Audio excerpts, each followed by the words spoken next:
একটা গ্রামে খুবই ভালো মনের একটা ছেলে ছিল যার নাম হচ্ছে রাজু। রাজু তার মায়ের সাথে থাকতো। রাজু যখন অনেক ছোট তখন তার বাবা মারা যায়, যার পর এই সংসারের হাল ধরে রাজুর মা। এখন রাজুর মা অনেক অসুস্থ হয়ে পড়েছে, তাই রাজু গ্রামের জমিদারের বাড়িতে কাজ করে কোনো রকম তাদের সংসার চালায়। আর এই গ্রামের এই জমিদার ভানু সিং ছিল খুবই লোভী, নিষ্ঠুর আর জঘন্য প্রকৃতির মানুষ।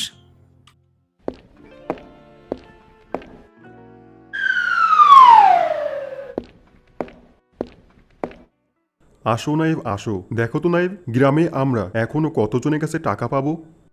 জমিদার সাহেব, এখনো তো আমরা গ্রামের অনেকের কাছেই টাকা পাবো। অনেকে তো বছরের পর বছর হয়ে গেছে, তাও টাকা পরিশোধ করতে পারতেছে না। কেন এমন হবে কেন? তাদের কাছ থেকে কি টাকা নেওয়া হচ্ছে না?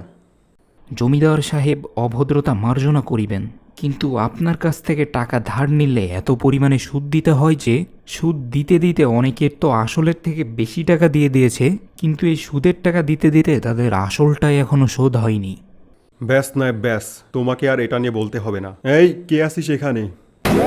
জমিদার সাহেব, আদেশ করুন। তোমরা নায়েবের কাছ থেকে তালিকা নিয়ে যাও।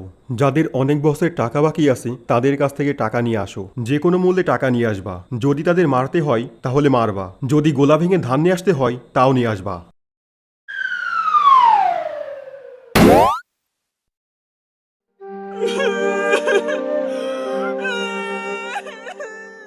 এই যে জমিদার সাহেব, নায়েব মশাইয়ের দেওয়া তালিকা অনুযায়ী সবার বাড়ি থেকে ধান আর টাকা নিয়ে এসেছি। জমিদার কি নিষ্ঠুর আর লোভী! এমন খারাপ ব্যক্তির কাছে কাজ না করে নিজেই কিছু করার চেষ্টা করতে হবে।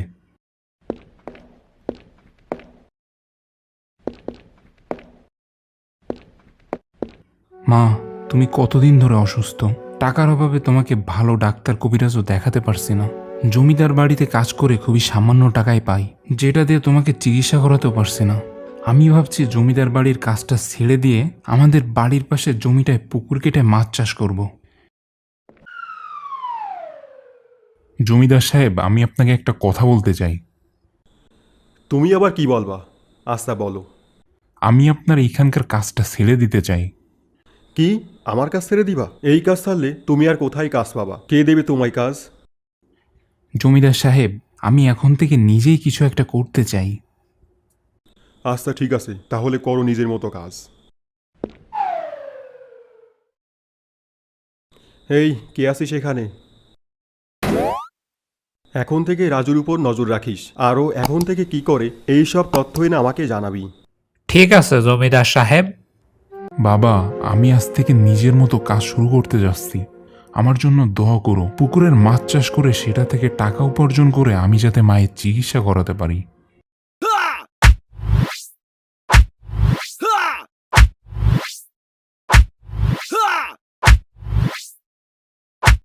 আজ অনেক কাজ করা হলো, আজকের মতো এই পর্যন্তই থাক। কাল সকাল থেকে আবারও শুরু করা যাবে।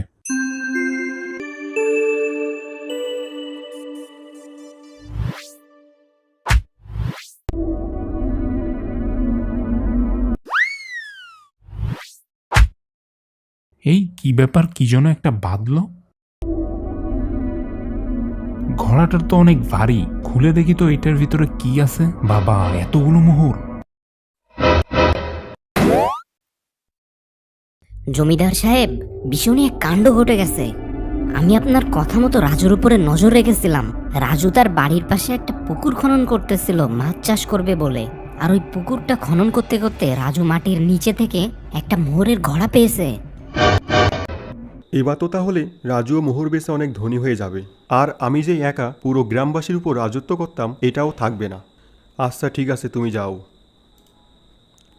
আমাকে কিছু করতেই হবে, না হলে রাজুও অনেক ধনী হয়ে যাবে। আমি থাকতে এই গ্রামে আর কেউ ধনী হতে পারে না। আজ রাতেই রাজুর বাড়ি থেকে মোহরের ঘোড়া চুরি করে নেব, আর আরও অনেক ধনী হয়ে যাব। বাবা, আমি এই মোহরের ঘোড়াটা আমাদের জমিতে পেয়েছি। হয়তো এটা তুমি রেখেছো, না হয় আমাদের কোনো পূর্বপুরুষ। এই সম্পদের এখন আমাদের খুবই দরকার ছিল। এটা থেকে আমি মায়ের চিকিৎসা করাবো, আর নিজে ভালো কিছু করে গরিবদেরকে সাহায্য করার চেষ্টা করব। আমার জন্য দোয়া করবে বাবা, আমি যেন সফল হতে পারি। মা, আর কোনো চিন্তা নেই। সৃষ্টিকর্তা আমাদের দিকে তাকিয়েছেন। আমি কালকেই তোমাকে ভালো একটা ডাক্তারের কাছে নিয়ে যাব। তুমি আবারও আগের মতো ভালো হয়ে যাবে মা।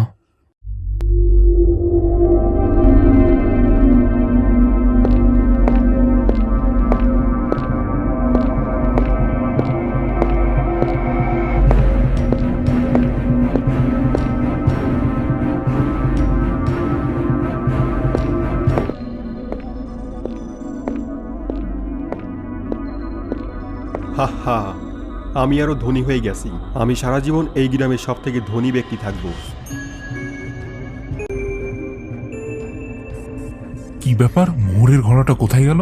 কেউ হয়তো তাহলে চুরি করে নিয়ে গেছে। এবার আমি মায়ের চিকিৎসা কিভাবে করাবো?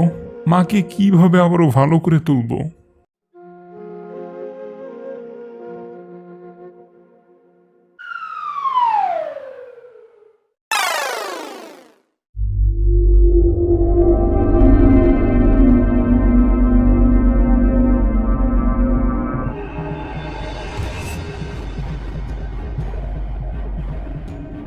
জমিদার ভানু সিং, নিরীহ মানুষদের ঘুম হারাম করে তুই নিজে পরম শান্তিতে ঘুমাচ্ছিস?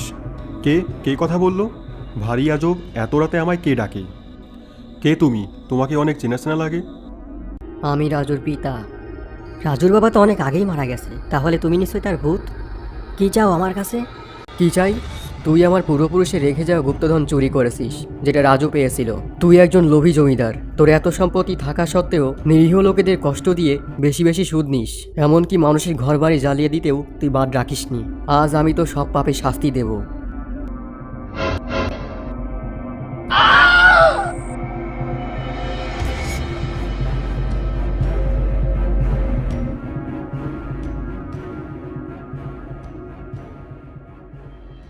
রাজু পরের দিন সকালে মোহরের ঘোড়াটা পেয়ে যায়। মোহর বিক্রি করে মায়ের চিকিৎসা করে তাকে ঠিক করে তোলে এবং এখন থেকে রাজু বিপদাপদে গরিবদের পাশে দাঁড়ায়। জমিদার মারা যাওয়াতে সকলে তাদের নিজেদের জমি ফিরে পেয়ে যায়।